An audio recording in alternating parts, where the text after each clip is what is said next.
ရှိမလားကျွန်ဒီနေ့အမေရိကန်မှာဆန်ဆာမရောမင်္ဂလာအခမ်းပွဲကျင်းပခွင့်ပြုတဲ့ကြောင်းကိုလို့ရှိရင်နာမတော်ကိုချီးမွမ်းပါတယ်ကျေးဇူးရှင်အစရဆုံးကျွန်တော်တို့နဲ့သူပါရှိတော်မူပါဦးဆောင်ပေးမယ်ဇန်ကြီးပါစတာထောင်လုံးနဲ့သူပါရှိတော်မူပါတပါးတော်ခင်ယေရှုခရစ်နာမကိုပြည့်ပြုတဲ့ဆုတောင်းပါပါအာမင်ကျွန်တော်တို့ချိန်မှာမချင်းတက်တဲ့ဖြစ်ပါတယ်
Okay,ကျေးဇူးတင်ပါတယ်။အခုချိန်မှာသူတို့သမီးချစ်တဲ့ဖို့အချိန်ဖြစ်ပါတယ်။ကြပါစို့။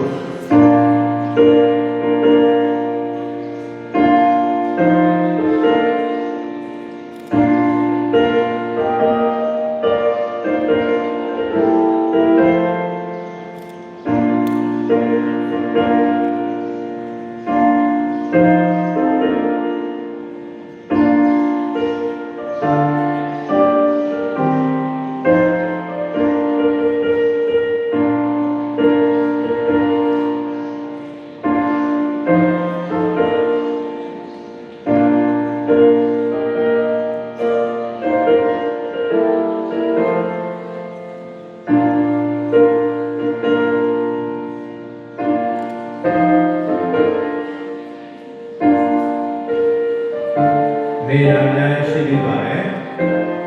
ပြည်သူများဘောင်းဖတ်တဲ့နေရာယူပြီးပြည့်တယ်။ဒီတရား တင်ပါတယ်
ဟုတ်ပြီကျေးဇူးတင်ပါတယ်ပရိသတ်များအားလုံးပြန်ထိုင်လို့ရပါပြီ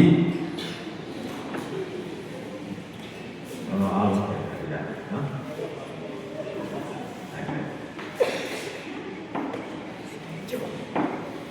ဒီကနေ့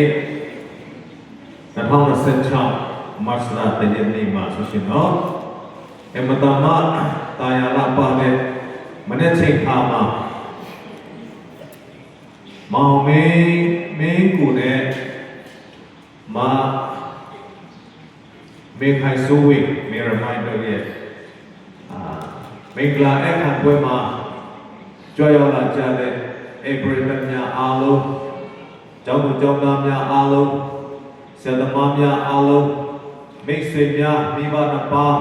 နှစ်ဖက်သောမိဘနှစ်ပါးနဲ့မိတ်ဆွေများအားလုံးဧည့်သည်တော်များအားလုံးကိုလိုက်ရဲစွာကြိုဆိုပါတယ်ကျွန်တော်ဆက်လက်ပြီးတော့မှအစီအစဉ်များကိုဆက်သွားမှာဖြစ်တဲ့အတွက်ကြောင့်အပြင်မှာရှိသေးတဲ့အဲ့ဒီတော့များရှိခဲ့လို့ရှိရင်ခါမှထဲမှာနေရာယူပြီးရတဲ့တရားခံပါတယ်ခုချိန်မှာဆိုရှင်တော့ကျွန်တော်အနေနဲ့ဒီကပေါ်ပြဆရာတချို့ပေါ်ပြချင်ပါတယ်ပထမဆုံးကျွန်တော်အားလုံးဒီမှာကြွရလာတဲ့နှစ်ဖက်တော်မိဘများမှအစအဲ့ဒီတော့များအားလုံးသိထားမှုရန်အတွက်ဒီမှာကျွန်တော်ဆမမီရမိုင်းနဲ့ဆမင်းကူတို့ဆိုရှင်တော့ကျွန်တော်သိထားတဲ့အတိုင်းပဲတရားဝင်တို့လက်ထပ်ထင်ညာထက်ပြီးပါပြီဒါတော့လက်ထပ်တဲ့အစီအစဉ်မဟုတ်တော့ပါဘူးနော်အဲ့တော့ကြောင့်ကျွန်တော်တို့ဒီမှာလည်းမင်္ဂလာအခမ်းပွဲလို့ကြည်ထားပါတယ်နောက်ထပ်တဲ့ထပ်တော့မှာမဟုတ်ပါဘူးနော်အဲ့ဒါကြောင့်အားလုံးတည်ထားမှုရတဲ့ကျွန်တော်အနေနဲ့ကြည်ညာချင်ပါတယ်နောက်တော့ဒါတော့ကျွန်တော်တို့ကျောင်းအနေပြီးတော့မှတတ်နိုင်တဲ့လောက်ပေါ့နော်မိဘများနဲ့ပူပေါင်းပြီးတော့မှအခမ်းပွဲအစီအစဉ်လေးတစ်ခုဖြစ်တဲ့ကြောင်းအားလုံးနားလည်ထားပြီးရတဲ့ကျူတင်ပြီးတော့မှစကားပလင်ခါချင်ပါတယ်ကြင်ညာချင်ပါတယ်ဟုတ်ပြီအခုချိန်မှာဆိုရှင်တော့ကျွန်တော်တို့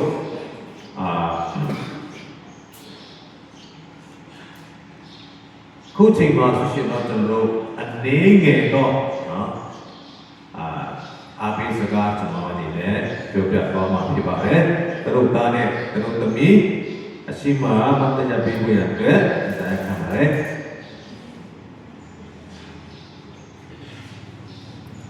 ဟုတ်ပြီကဲကျွန်တော်တို့အားလုံးအတွက်လည်း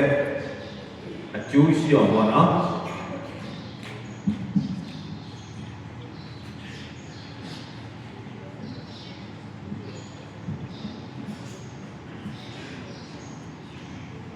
ဒီနေ့မှာဆိုရှင်တော့ကျွန်တော်9မိနစ်လောက်အချိန်ယူပြီးတော့နော်ဒီသရုပ်သားနဲ့သရုပ်အမြင့်အတွက်မင်္ဂလာ တည်င်းစကားကိုအချိန်ယူချင်ပါတယ်ဝိညာဉ်ချင်ပါတယ်ကျွန်တော်တို့အကျဉ်းလင်းများဖြစ်လာတဲ့အခါကျတော့ကျွန်တော်တို့ဆိုရိုးစကားရှိပါတယ်လင်းတဲ့များရှာတဲ့သွားဆိုတယ်လို့ပေါ့ရှာတဲ့သွားကလည်းမထင်မှတ်ပဲနဲ့တခါတလေကြိုက်တတ်ပါတယ်နော်သွားကရှာကိုကြိုက်ပြီးတတ်ပါတယ်တမင်တက်လည်းမဟုတ်ပါဘူးအဲ့လိုမျိုးကြိုက်ပြီးတဲ့ခါကျတော့ရှာကနာတယ်ဆိုတော့မှအော်ရသူနည်း၎င်းပဲကျွန်တော်တို့လင်မယားမှာလည်းမထင်မှတ်ပဲနဲ့လင်မယားချမ်းမှာနားလည်မှုလွဲမှားတာတွေစကားများရပြုတာတွေရှိတတ်ပါတယ်အဲ့လိုမျိုးဖြစ်တဲ့အခါကျတော့မချစ်လို့လည်းမဟုတ်ဘူးနော်မထင်မှတ်ပဲနဲ့အဲ့လိုမျိုးရှိတတ်ပါတယ်အဲ့ဒါမျိုးတွေကျွန်တော်တို့ကာကွယ်နိုင်ဖို့ရတဲ့ဒီနေ့မှာဆိုရှင်တော့သူတို့သားနဲ့သူတို့သမီးမှတ်ထားဖို့ရတဲ့5ချက်တင်ပြချင်ပါတယ်နံပါတ်1ကိုဘေးမှာလည်းဆိုတဲ့စိတ်ထားကိုမထားရငါလည်းမားနိုင်တယ်ဆိုတဲ့စိတ်ထားကိုရှိရတချင်လို့ပဲငါမှလည်းငါတို့တပြတ်မှာငါပြောတာမှလည်းငါနေတာမှလည်းငါသွားတာမှလည်းငါစားတာမှလည်းတချင်လို့ပဲငါကိုကြည့်ပဲကိုပဲအမှန်ထင်မိတဲ့ခါကြတော့ပြဿနာတွေလည်းနဲ့မရကြမှာရှိတတ်ပါတယ်အဲကြောင့်မိမိရဲ့အမြင်ကိုမှန်တယ်လို့ထင်ပြီးတော့မှတစ်ဖက်သားကိုနားမထောင်ခြင်းကအပြန်အလှန်နားလည်ဖို့ပြတ်စည်းစေတတ်ပါတယ်အဲ့ဒါကြောင့်သူတို့သမီးကကျွန်မလည်းမားနိုင်ပါတယ်ကျွန်တော်လည်းမားနိုင်ပါတယ်ဆိုပြီးတော့မှအဲ့ဒီအသွေးအဲ့ဒီခံယူချက်ကိုအမြဲတမ်းရှိရမှာဖြစ်ပါတယ်နံပါတ်1ချက်နံပါတ်2ချက်ကတော့အသိနဲ့နိုင်ရှင်ချင်းကိုမလုပ်ရဘူးနော်မိဘအိမ်မိတ်ဆွေများနော်အသိကြုံများနဲ့မကြာခဏနိုင်ရှင်လာမယ်ဆိုရှင်တော့လက်ရှိအိမ်ပေါင်းရေးကမပျော်ရွှင်စေပါဘူးနော်အရင်တော့ငါဒီလိုနေခဲ့တယ်အရင်တော့ငါဒီလိုစားပေးတယ်ငါအမေကဒီလိုလုပ်ပေးတယ်ငါအဖေကငါဆွေမျိုးကငါဒီလိုအရင်တော့ဘဝနဲ့အခုဘဝတိတ်ကမတူတော့အိမ်ထောင်ကြပြီဘဝတစ်ထူထောင်ပြီဆိုတဲ့အခါကျတော့အရင်တော့အတွေ့အကြုံများအရင်တော့နေခဲ့တဲ့နေပုံထိုင်ပုံနဲ့လုံးဝအများအားမတူတော့အဲ့ဒါကြောင့်အရင်တော့အသိနဲ့နိုင်ရှင်ချင်းကိုကျွန်တော်လုံးဝမပြုလို့ရတယ်အိမ်မှာဆိုရှင်တော့အများအားဝတ်သားဟင်းစားရတယ်ကေတာဟင်းစားရဥပမာမစားရတော့အဲ့လိုမျိုးမဟုတ်ရနော်ဥပမာအဲ့ကြောင့်ကျွန်တော်အသက်တာမှာအခုကဘဝတစ်အိမ်ခေါင်ကြီးမိသားစုအတစ်လို့ထူထောင်လာမယ်ဆိုတဲ့အခါကျတော့အရင်တော့နေခဲ့တဲ့အတိတ်တော့နေခဲ့တဲ့တောက်ခဲ့တဲ့စားခဲ့တဲ့နေခဲ့တဲ့ပြောခဲ့တဲ့ဝတ်ခဲ့တဲ့ပုံစံတွေနဲ့နော်အမြဲတမ်းမတူတော့အဲ့ဒါကြောင့်ကျွန်တော်တို့မနိုင်ရဘူးဆိုပြီးတော့ဒုတိယချက်နေနဲ့ပြောပြချင်ပါတယ်နောက်တတိယချက်နေနဲ့စစ်တွေမပြောပဲခံစားထားခြင်းတဲ့တခါတလေကျွန်တော်တို့စိတ်ထဲမှာရှိတဲ့ဟာကိုဘာမှမဖွင့်ပြောပဲနဲ့ခံစားနေပြီးတော့မျက်နှာကပြက်ပြီးတော့မှစိတ်ကပို့ပြီးတော့မှစိတ်ကကောက်ပြီးတော့နေတတ်ကြဒီလိုမျိုးမဟုတ်ရဘူးနော်စိတ်ထဲမှာရှိတဲ့ခံစားချက်ကိုလင်းနေမရဖြစ်တဲ့နောက်ပိုင်းမှာဖြစ်တော့အမြဲတမ်းပဲကျွန်တော်တို့ကဖွင့်ပြောပြီးတော့မှနှစ်ဦးနှစ်ဖက်အကောင်းဆုံးအနေထားဖြင့်ကျွန်တော်တို့နားလည်မှုယူရတယ်စိတ်ထဲမှာမချင်တဲ့ချက်တစ်ခုတစ်ချိန်လုံးပဲနေရမယ်မဟုတ်နော်အဲ့တော့ကြောင့်မချင်တဲ့နာကျင်တာတွေကိုမပြောဘဲနဲ့နှလုံးသားထဲမှာနေခြင်းကနှလုံးထဲထားနေခြင်းကတဲ့အချိန်ကြာလာရင်ပြိပခကြီးများဖြစ်စေတတ်ပါတယ်ပြဿနာဖြစ်စေတတ်ပါတယ်အကြောင်းယောက်ျားလည်းစိတ်ကောက်တတ်တယ်မိန်းမလည်းစိတ်ကောက်တတ်တယ်သူလည်းစိတ်ကောက်တတ်ပါတယ်တို့တော့ညာလည်းပဲလေလေးမရဖြစ်တဲ့ခါကျစိတ်ကောက်တယ်ဆိုတာကဘာမှအကျိုးမရှိနော်စိတ်ကောက်တယ်ဆိုတာဘာမှအကျိုးမရှိဘူးကောက်တဲ့လူလည်းပင်ပန်းတယ် နောက်တော့ဥပမာယောက်ျားကကောက်တယ်ဆိုမိန်းမကောက်တဲ့ယောက်ျားလည်းပင်ပန်းတာပဲနောက်မိန်းမလည်းပင်ပန်းတာနေရာစလုံးကခံစားရအားကြောင့်ကျွန်တော်မိသားစုလင်မယားဖြစ်လာတဲ့အခါကျတော့နော်တခါတလေမချင်တဲ့ချက်တွေရှိတယ်စိတ်အလိုတိုင်းလည်းကိုယ့်ရဲ့အရင်တုန်းကနေခဲ့တဲ့အလိုတိုင်းလည်းစိတ်မချင်တဲ့ချက်တွေရှိနိုင်တယ်အဲ့လိုဖြစ်တဲ့အခါကျတော့လုံးဝစိတ်မကောင်းရဘူးပွန့်ပွန့်လင်းလင်းဖွင့်ပြောရတယ်ဥပမာသမီးကကျမကဒီလိုလုပ်တာမကြိုက်ဘူးဒီလိုနေတာမကြိုက်ဘူးဒီလိုပြောတာမကြိုက်ဘူးပွန့်ပွန့်လင်းလင်းပြောယောက်ျားကလည်းဟုတ်တယ်ဟာဒီလိုလာကောင်းတယ်ဒီလိုလာကောင်းတယ်နှစ်ဖက်စလုံးကညှိနှိုင်းပြီးတော့မှအကောင်းဆုံးအဖြေကိုရှာရမှာဖြစ်ပါတယ်ဆိုတော့ဒီနေ့မရရှာတဲ့သွားဆိုတဲ့ကြတော့အဲ့လိုမျိုးဖြစ်တတ်တဲ့အခါမှာအဲ့လိုမျိုးဖြစ်ရမှာဖြစ်ပါတယ်နောက်တစ်ချက်အနေနဲ့ကိုယ်ပိုင်လွတ်လပ်မှုကိုသာဦးစားပေးလို့ချင်းနော်ကိုယ့်အတွက်ပဲကိုယ်ပိုင်လွတ်လပ်မှုကိုသာဦးစားပေးတယ်ဆိုရှင်တော့ဒီမရချက်မှာပြဿနာဖြစ်တယ်အိမ်တော်ကြီးမှာဆိုရှင်တော့ကိုတယောက်တည်းမဟုတ်တော့ဘဲနဲ့ငါတို့ဆိုတဲ့စိတ်ထားလိုအပ်ပါတယ်တဲ့ကိုလူချင်းသာကိုသာအမြဲဦးစားပြီးရင်အဖို့ကိုနာကျင်စီတတ်ပါတယ်အသုံးပြုနိုင်ဖို့ရတဲ့ကောင်းချီးဖြစ်ပါစေလို့ဆုတောင်းပေးလိုက်ပါတယ်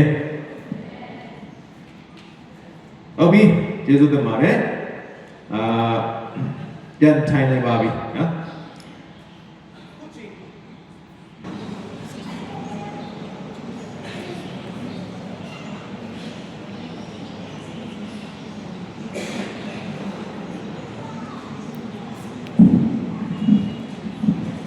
ဂုဏ်ပြုတဲ့ချင်းဒီဆိုပြီးရတဲ့မောင်လောက်ဆိုတော့မှဖိတ်ခေါ်ကြပါစို့လက်ကုပ်ဒီတော့ကျေးဇူးကြပါစို့ဒီကနေ့ကခဏမင်္ဂလာပါလို့ခုစတာအနာပါခဏဒီကနေ့မှာကျွန်တော်တို့အရင်ချရတဲ့ကျွန်တော်တို့ရဲ့ဆရာမကြီးမိရီကန်နဲ့အခုမင်းကိုရိုရဲ့မင်္ဂလာအခမ်းပွဲလေးမှာပေါ့နော်ကျွန်တော်တို့ဆရာမအတွက် the right person ဆုံးမဖြစ်တဲ့အကူမင်းကိုလည်းပြည်တွေတွင်ဆံဖြူသွားကြတဲ့အချိန်ဒီတိုင်ဟာအိုအောင်ရဲ့အောင်ပေါင်းတင်နိုင်သွားပါစေလို့ကျွန်တော်မောင်လောက်ချောအမက EEC Grade 11 students တွေရဲ့ representative အနေနဲ့ complete လုပ်ပေးသွားမှာဖြစ်ပါတယ်ခင်ဗျာ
she pulls her off and let her go. I walk on top of her. She looks so beautiful in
Sama Gombu Korea Tanchonama Chestamare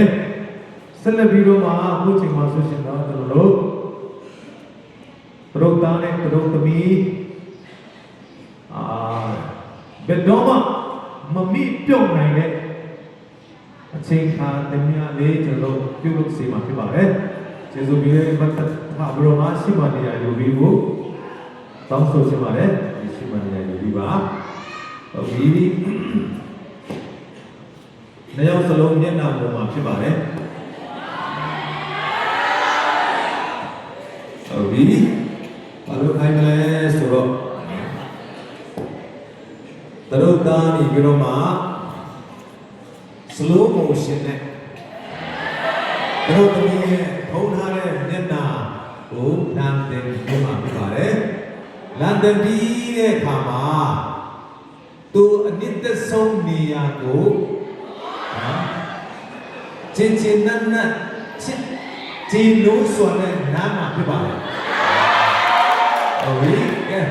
Ready? Start!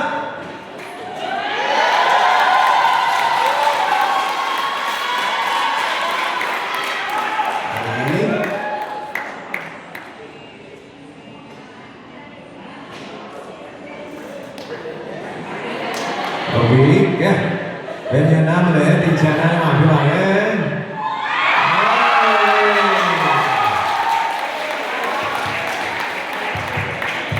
Giêsu các bạn ơi. Dân thành lâu ya bà bí. Cô trình mà ông như ta trên ta bộ của ông tên là ná sẽ mà bí bạn ơi.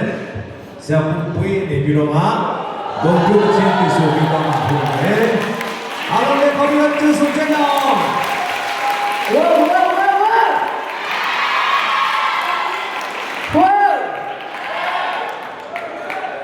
General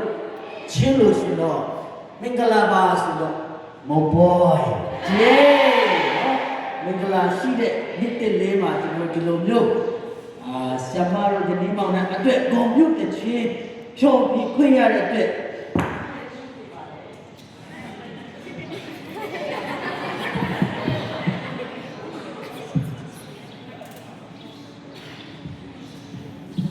Right.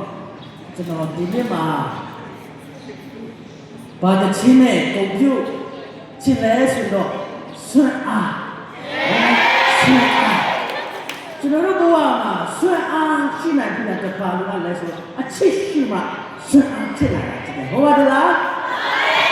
ဆိုတော့ဒီနေ့မှာအကျဉ်းလေးများအပြစ်ဆက်ဆက်လေးပါနော်မဦးအတွက်ဆွမ်းအားဖြစ်ဖို့ရအတွက်တချင်းလေးတစ်ပုဒ်နဲ့ကွန်ပျူချင်ပါတယ် Okay, you're not break the tegani. Yes, no, I don't know what. Computer, to be my life. Don't you know?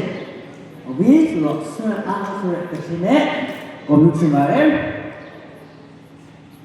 to know this will be a chima, young, Chima, young,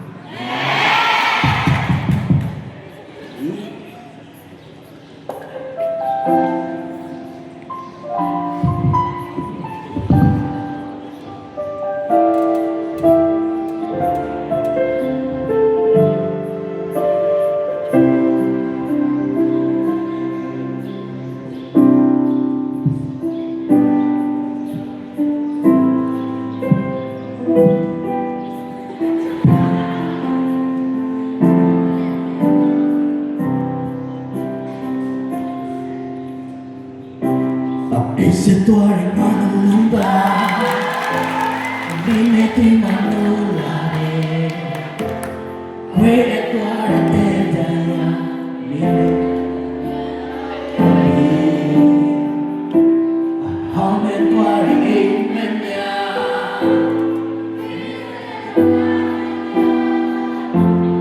Dime ti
Don't do the thing up here.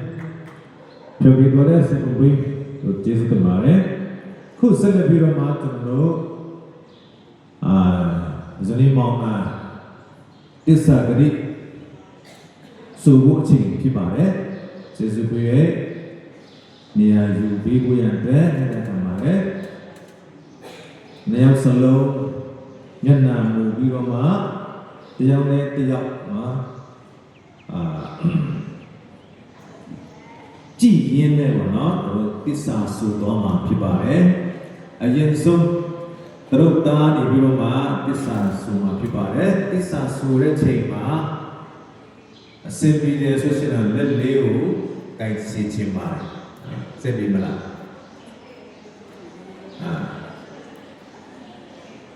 ညာဘက်နဲ့ကိုက်လိုက်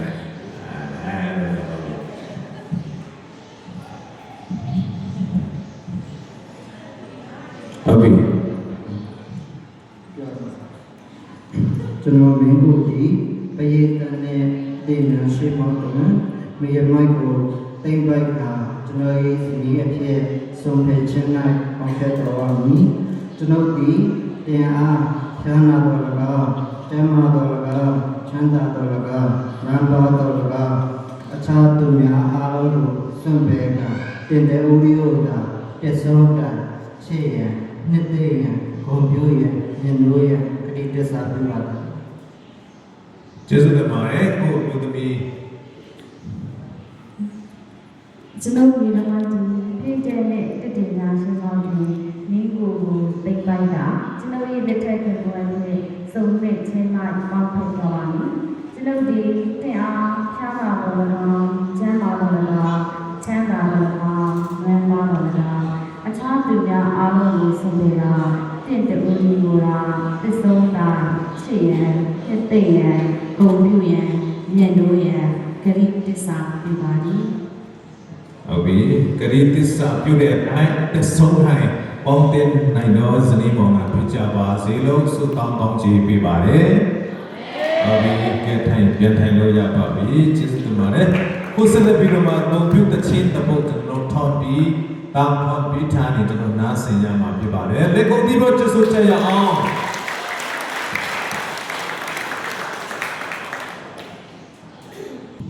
From this moment, seriousness and national will be changes in my life.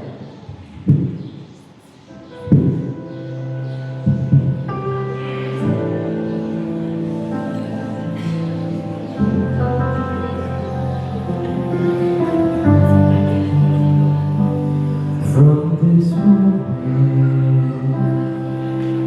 life has begun. From this moment, you are the one right beside you is where I belong. From this moment on, from this moment, long as I will love you. I'll promise you this, there is nothing that I wouldn't give. Oh, from this moment on, I give my hands to you with all my heart. I can't wait to live my life with you. I can't wait to start. You and I will never be apart. My dreams came true because of you. From this moment, as long as I live, I will love you. I promise you this, there is nothing that I wouldn't give. Oh, from this moment on. Oh,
ပြီးတို့ဆန်တဲ့ဆန်မကိုပြုသွားတယ်။အပြုထိုးပဲကျင့်ပါတယ်။အခုချိန်မှာတို့သားနဲ့တို့သမီးကိုစုချဖို့အချိန်ဖြစ်ပါတယ်။နေရာပြန်လို့ပေးဖို့ရန်အတွက်အတန်းခံပါတယ်။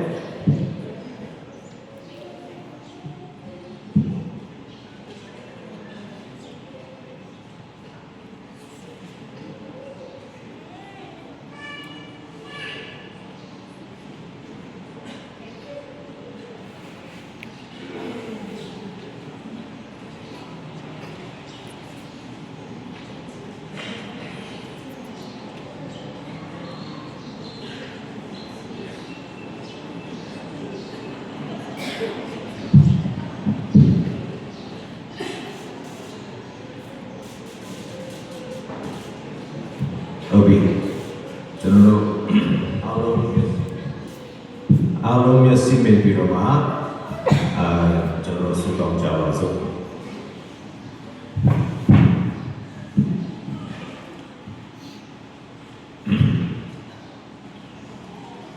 ချစ်လာဆိုတော့မင်းကိုနဲ့ချစ်လာဆိုတော့သမီးမေခိုင်စုဝေးဒီကနေ့ဟာတင်တို့တို့အတွက်ဒါနဲ့တမီးအတွက်အသက်တာမှာဘယ်တော့မှမမိပြုတ်နိုင်တဲ့နေထုံနေမြတ်အချိန်ခါတမယဖြစ်တဲ့အတွက်ဝန်တာကြည်လို့ဖြစ်ပြီးကောင်းချီးမင်္ဂလာချိန်ခါတမယဖြစ်နိုင်မှုရန်ဆုတောင်းကောင်းချီးပေးပါရယ်တင်တို့ရဲ့နှလုံးသားမှာထွက်ပေါ်လာတော့ချစ်ချင်းမေတ္တာကြောင့်တင်တို့のဦးဒီဆုံးမချင်းတို့ရောက်ရသည်ဖြစ်၍ယနေ့မှစ၍ခိုင်မြဲသောချစ်ချင်းမေတ္တာနဲ့အသက်ဆုံးတိုင်အောင်တူနဲ့တူချီနှောင်ပြီးဘဝတစ်လျှောက်လုံးပျော်ရွှင်စွာဆက်လက်လျှောက်လန်းဖြတ်တန်းနိုင်ပါစေကြောင်းဆုတောင်းကောင်းချီးပေးပါရယ်ဂတိသစ္စာဆုထားတဲ့အတိုင်းတူပေါ်တူအနန္တကိုပြည့်စုံနိုင်မြဲပါစေကြောင်းဆုတောင်းကောင်းချီးပေးပါရယ်ပြုခဲ့သောဂတိသစ္စာတိုင်းပဲဘဝတစ်လျှောက်ဂတိတည်တန်းသောသားနဲ့သမီးဖြစ်နိုင်ပါစေကြောင်းကောင်းချီးပေးဆုတောင်းပေးပါရယ်တင်တို့ဤဘဝတက်တာနေကဲ့သို့ထွန်းလင်းတော့ပါပြီနဖက်တော်မိဘရှိရွှေမျိုးများမိတ်ဆွေများရှိဓမ္မအပရိဒမ်များရှိမှမျက်နှာရသောမိသားစုတည်ဆောက်နိုင်ပါစေကြောင်းဆုတောင်းကောင်းချီးပေးပါရယ်လောက၌သက်ရှင်စဉ်ကကျမ်းမာပျော်ရွှင်ခြင်းငြိမ်သက်ခြင်းချမ်းသာခြင်းမင်္ဂလာဖြတ်ဖြတ်နဲ့ပြည့်စုံပါစေကြောင်းဆုတောင်းကောင်းချီးပေးပါရယ်သာသမီယတနာများထွန်းကားပြီးပျော်ရွှင်သာယာသောအိမ်ထောင်မိသားစုတည်ဆောက်ပိုင်ဆိုင်နိုင်ပါစေကြောင်းဆုတောင်းကောင်းချီးပေးပါရယ်နှုတ်သမျှကိုယ်သမျှစီးပွားရေး၌အောင်မြင်ရသောအဖြစ်သူတရားသောအဖြစ်ချမ်းသာရသောအဖြစ်ရရှိနိုင်ပါစေကြောင်းဆုတောင်းကောင်းချီးပေးပါရယ်ပညာရေးလုပ်ငန်း၌လည်းထူးခြားအောင်မြင်ပြီးပညာရှိကျောင်းသူကျောင်းသားမြောက်များစွာမွေးထုတ်တင်ပေးနိုင်သောဆရာ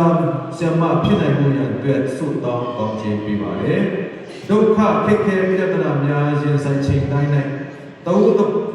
တူပေါ်တူထားရှိသောမေတ္တာကိုဥထိတ်ထားပြီးတူနဲ့တူတေခံဖွင့်နိုင်ဖို့ရန်တော်၎င်းတူနဲ့တူနားလည်လက်ခံနိုင်ဖို့ရန်တော်၎င်းစိတ်ရှိစွာဆက်လက်ပြီးပေါင်းတင်နိုင်ဖို့ရန်တော်၎င်းဆုတောင်းကောင်းချီးပေးပါရယ်အသက်ဆုံးကြည့်တိုင်အောင်မေတ္တာတရားတစ္ဆာတရားအောက်ခြေခံထားပြီးပေါင်းတင်ဆုံးနိုင်ရန်နဲ့အောင်မြင်သူတတော်ကောင်းချီးခံစားနိုင်ရန်နဲ့သူတစ်ပါးအတွက်ကောင်းချီးမင်္ဂလာဖြစ်နိုင်ပါ၏ကြောင်းဆုတောင်းကောင်းချီးပေးပါရဖပါဗျာအာမင်ဟုတ်ပြီကျေးဇူးတင်ပါတယ်โอเคပြန်နေရာရောက်ရပါပြီခုချိန်မှာဆိုရှင်တော့ကျွန်တော်ကွန်ပျူတာတခြင်းတပုတ်ပြန်ဖိတ်ခေါ်မှာပြပါတယ်ဒီလိုလဲဆိုတော့မွိုင်းနဲ့ခေါ်လို့ထားနေပြီးတော့မှသူတို့ဆရာမနဲ့ဆရာကိုကွန်ပျူတာတခြင်းဒီဆိုပြပါတယ်အားလုံး လက်ခုပ်တီးပြီးတော့ကြိုဆိုကြရအောင် အတွက်ကွန်ပျူတာချင်းအနေနဲ့ထာဝရထက်တရက်ပိုတယ်ဆိုတဲ့ချင်းအနေနဲ့ကွန်ပျူတာပါတယ်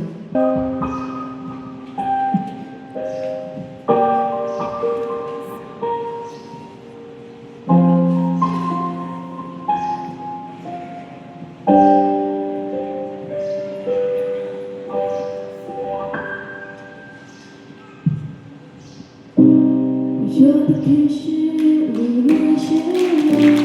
you shower love and cloud.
that can be there somewhere.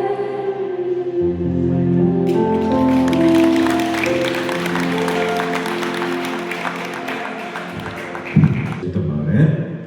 ခုဆက်လက်ပြီးတော့မှကျွန်တော်တို့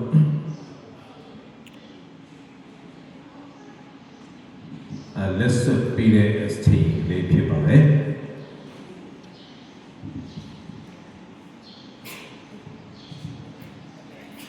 ဘီဒလုတ်တာနဲ့ဒလုတ်သမီးနေရာတဲ့လူရတဲ့အဲ့ဒါဆင်ပါတယ်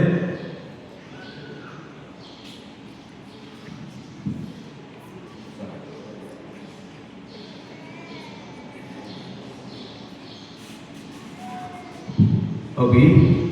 ကျွန်တော်တို့လက်စွပ်ကိုစွပ်တဲ့အခါမှာဘယ်လက်မှာဘယ်လက်ချောင်းပဲမှာဆွေးရနော်ဒီမှာဟုတ်တယ်နော်ဒါလက်တကြွယ်လို့ခေါ်ပါမယ်လက်တကြွယ်မှာလက်စွပ်ဆွေးရတဲ့အကြောင်းရင်းကဘာလဲဆိုတော့ဒီလက်တကြွယ်နဲ့နှလုံးသားနဲ့တိုက်ရိုက်ဆက်သွယ်တဲ့သွေးကြောရှိတယ်လက်တကြွယ်နဲ့နှလုံးသားနဲ့တိုက်ရိုက်ဆက်သွယ်တဲ့သွေးကြောရှိတယ်။အဲ့တို့ကြောင့်အဲ့ဒီလက်တကြွယ်မှာပဲကျွန်တော်တို့လက်စွပ်ကိုဆွေးရတာဖြစ်ပါတယ်။အဲ့တော့ပရမဥစ္စာတို့သားနေပြီးတော့မှလက်စွပ်ကိုယူပြီးတော့မှတို့သမီးကိုဆွတ်ပြီးမှဖြစ်ပါတယ်။ဆွတ်ပြီးတဲ့ချိန်မှာနော်ဆွတ်ပြီးနေတဲ့ချိန်မှာစကားတစ်ခွန်းလေးပြောစီချိန်ပါဘာစကားပြောမလဲဆိုတော့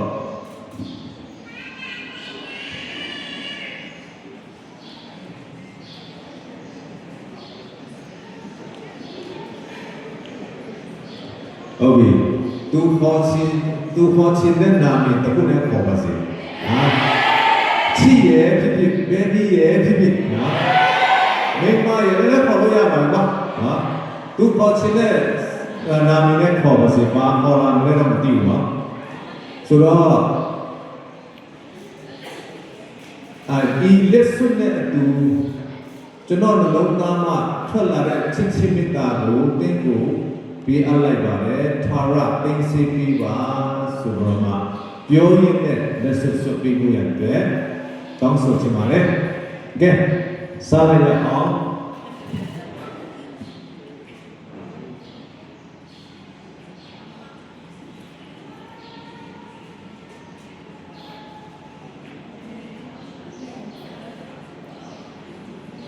ဝေး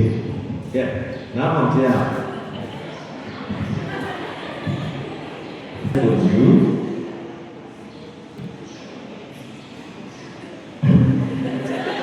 ချစ်ရဲ့ဒီစတဲ့သူဘုံလုံးသားလေးကိုဝယ်ပေးပါလေ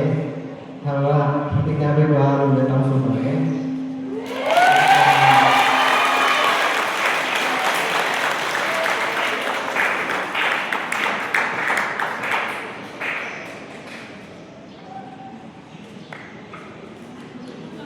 ဒီထိုလည်းကောင်းမယ်တို့သမီးရလည်းတို့သားကိုသူပြောချင်တဲ့စကားလေးနဲ့လက်စွပ်ကိုဆွတ်ပြီးမှဖြစ်ပါတယ်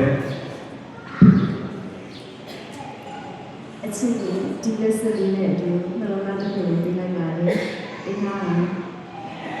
ကျေးဇူးတင်ပါတယ်လက်စွပ်ကိုတင်တယ်နော်အဲဒီပြန်ထိုင်ရပါပြီအမောဒီခါလေးထိုင်လို့ဆက်လက်ပြီးတော့မှကျွန်တော်ဒီ Unity Candle ထုံးတဲ့အစီအစဉ်ကိုဆက်လက်တော့ကျွန်တော်ပြုလုပ်မှာဖြစ်ပါတယ်အားလုံးသိတဲ့အတိုင်းပဲဒီမှာပြောင်းတိုင်းနှချောင်းကိုပြီးထွန်းထားပါတယ်ဒါတော့သူတို့2ယောက်ပေါ့ပါအခုဒီနေ့နဲ့စတော့မှ2ယောက်မဟုတ်တော့ပဲနဲ့1ယောက်တည်းဖြစ်တော့နော်တကူတဲ့တစိတ်သေးနဲ့သူတို့ဘဝတစ်လျှောက်လုံးဆက်လန်းလို့ရတဲ့ပုံဆောင်ထားတဲ့အရာတစ်ခုလေးဖြစ်ပါတယ်အဲဒါကြောင့်သူတို့နှုတ်စလုံးလာပြီးတော့မှပြောင်းစီလုံးချင်းပြောင်းနိုင်လို့ဒီချွတ်တော်မှာဖြစ်ပါတယ်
ခုချိန်မှာဘုရားတခြင်းတော့ကျွန်တော်တို့ဖိတ်ခေါ်ကြပါစို့တာဂုတ်ဆန်နဲ့ရာတို့ကိမလုံးဒီတော့မှာကွန်ပျူတာချင်းဒီဆိုပြီးပြန်တဲ့ဖိတ်ခေါ်ပါရအားလုံးနဲ့ကုန်ပြီးတော့ကျေးဇူးတင်ပါပျော်ရွှင်တရားဖိုင်ကောင်းတဲ့ဆရာနဲ့ဆရာမတို့ဇနီးမောင်နှံရဲ့မင်္ဂလာအခမ်းအနားလေးဖြစ်ပါစေလို့ရှိလို့ဆိုတာကိုဆက်သချင်ပါတယ်ဆရာနဲ့ဆရာမတို့ဇနီးမောင်နှံကိုကွန်ပျူတာအနေနဲ့ထာဝရမင်းနဲ့သူဆိုတဲ့တခြင်းလေးအပြင်ကွန်ပျူတာတခြင်းကိုတည်ဆိုသွားချင်ပါတယ်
သမီးဟောထိုးပဲ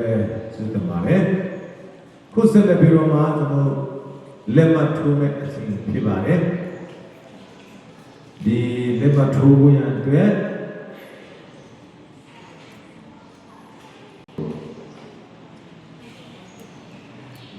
ဟုတ်ပြီကျွန်တော်တို့လက်မှတ်ကိုဒီမှာထည့်ပြပါ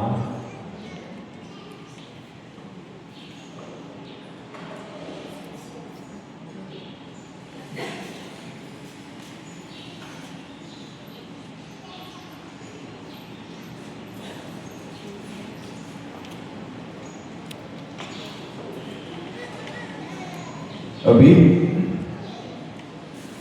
လက်မှတ်ထိုးနေတဲ့အချိန်မှာဘုံပြုတဲ့ချင်းဒီဆိုပြုတဲ့ကဲ Yeah how take home ကျွန်တော်တခါရယ်နဲ့လက်ခုပ်ပြီးတော့မှကျေးဇူးတင်အောင်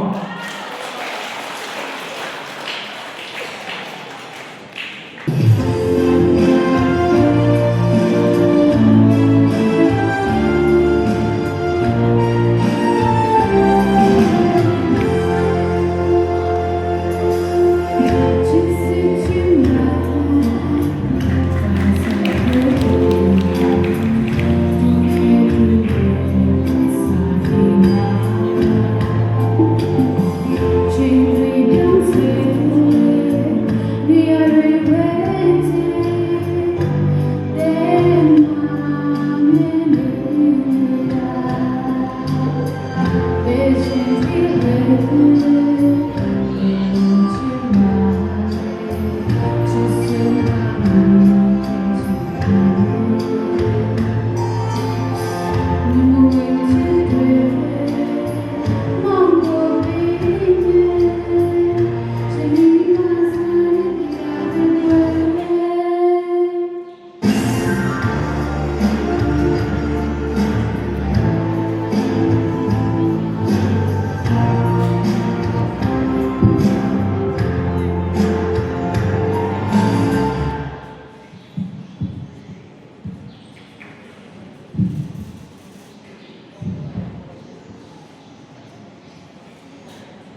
ဟေး အာမင်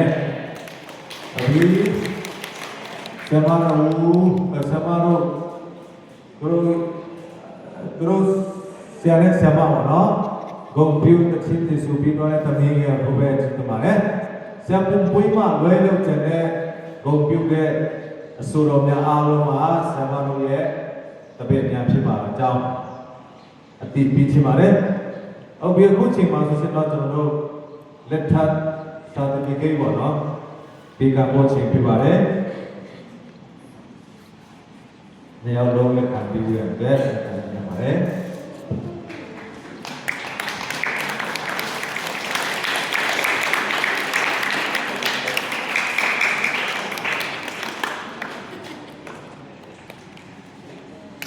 ဟုတ်ပြီအဘိယကိုကျွန်တော်တို့ MC တစ်ထဲမှာအစီအစဉ်များကိုပြီးတော့မှစက်ကကြပါစို့ MC ကိုပြတဲ့အနာကြပါစို့ ကျွန်တော်အစီအစဉ်ကိုအဆုံးထိဝန်ဆောင်ပေးတဲ့ကျွန်တော်ဆရာကြီးပါစတာထောင်းတော်ကိုထိုးကျေးဇူးတင်ပါတယ်ဒီပြပကပဲဒီစီစဉ်မှာကျွန်တော်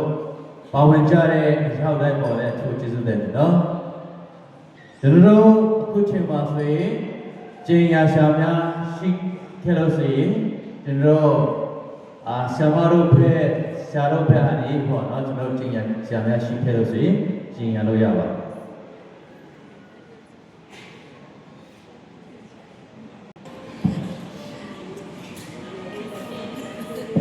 အားလုံးပဲမြင်ပါပါမင်္ဂလာအခမ်းအနားတယောက်ချင်းကြတဲ့တယောက်ချင်းကြတဲ့ဒီလိုများကျောင်းဆရာကြီးနဲ့တကွာဆရာဆရာမများကျောင်းဘုရားများကျောင်းသူတောင်းတများနဲ့ဒီမျိုးမျိုးတွေများငယ်ချင်းများနဲ့သွားတော့ဘုရားများကိုချစ်ချစ်ပေးပါတော့ဒီကိုမမများအားလုံးဒီများရဲ့ကျေးဇူးတင်ဆိုတာကပြောကြရတယ်ကိုလိုမင်္ဂလာပြုလို့အားရလာကြတော့ဆရာကြီးနဲ့ကအဘိဓမ္မာအားလုံးကကျွန်တော်တို့ဒီမောင်နဲ့ဒီဘာမှမတနိုင်ဒီသာတော့ခေရများကိုပြည့်စုံထားပြီးဖြစ်ပါသဖြင့်ခန္ဓာပြီးဆုံးမှာကဘုရားဝိဇ္ဇာကိုလည်းတိုက်တွန်းလို့ပါခင်ဗျာအားလုံးကျေးဇူးတင်ပါတယ်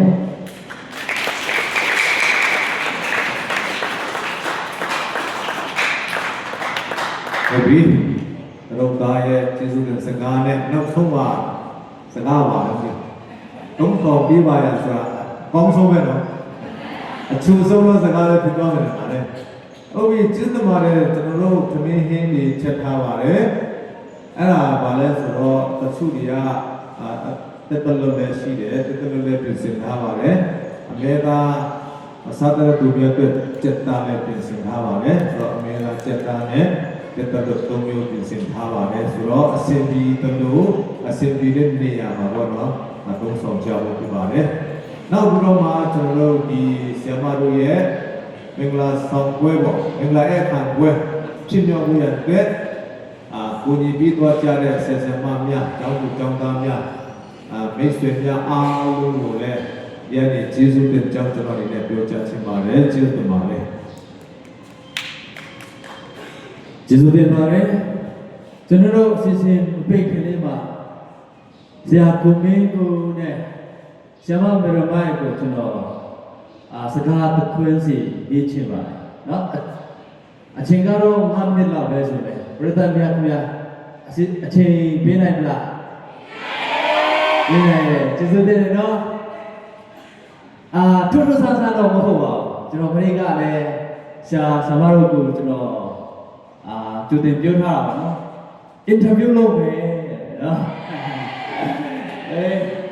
ဘာများလို့ကောင်းလဲအများကြီးတော့မပြေဘူးတော့တစ်ခွန်းနဲ့တစ်ခွန်းစီပဲကျွန်တော်မြင်ပါဖြစ်ပါတယ်အရင်ဆုံးကိုမင်းကိုကျွန်တော်မြင်ပါဖြစ်ပါတယ်ဆရာမဆရာနေအချာချင်းဆုံးစကားတစ်ခွန်းတက်တယ်လည်းချက်မယ်ဆိုတော့တားကြပါနဲ့ဆရာမဒီစတဲ့ပါလေဆရာမကတော့အမြဲမှတ်ထားဖို့ဖြစ်ပါတယ်နော်ဒီအိမ်ထောင်တက်တာတလျှောက်ပါဆိုရင်ကိုမင်းကိုရဲ့အကြားချင်းဆုံးစကားကတော့ဘာလဲ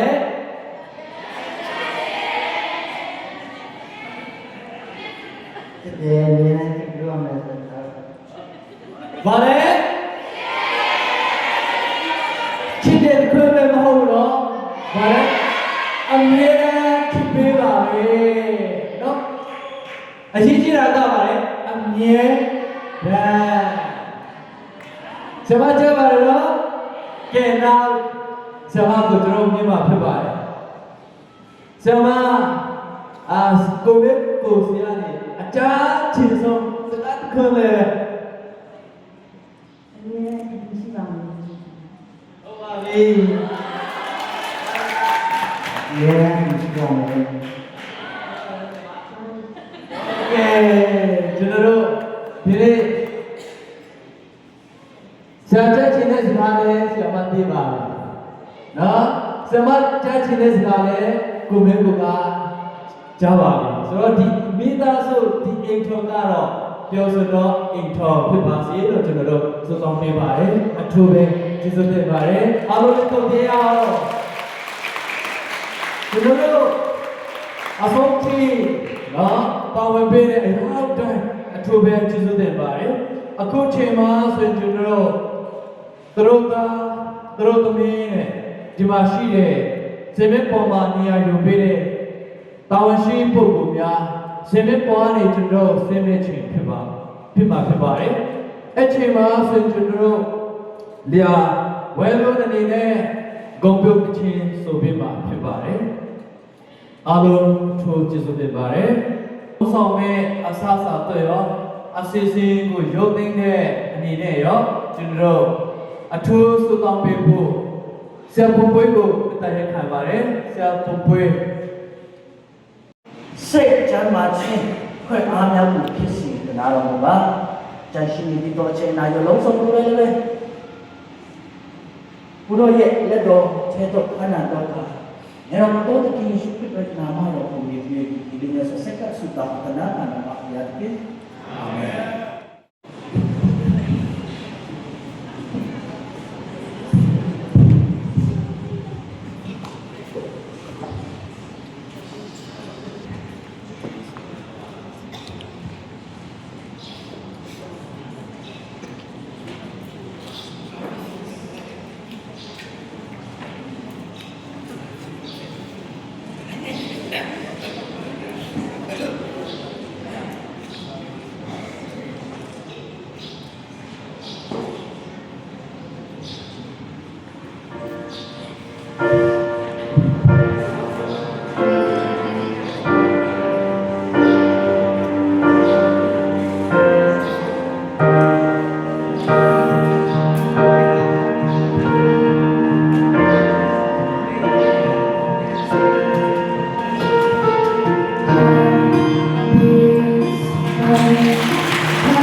Great 12 နဲ့ Great 11ကျောင်းသူကျောင်းသားများ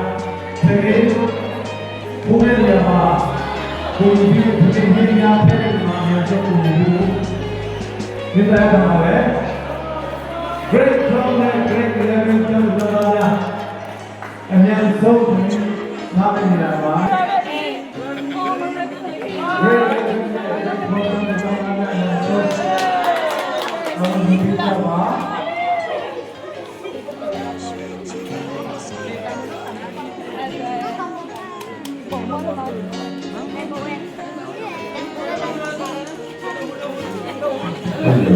Great 11 နဲ့ Great 12ကျောင်းသားများနဲ့ဆုံးဒီနေ့ဘုရားမြတ်မှာပုံစံကပါ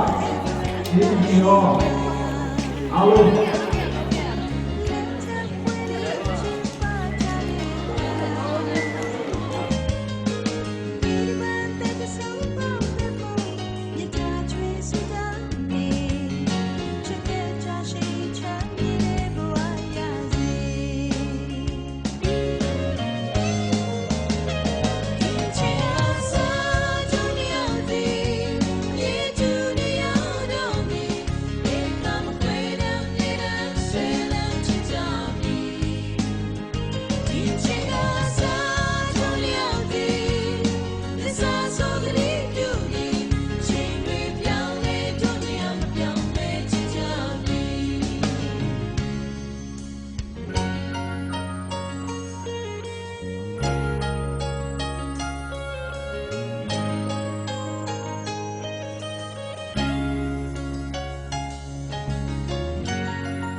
Bye.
နာမှာ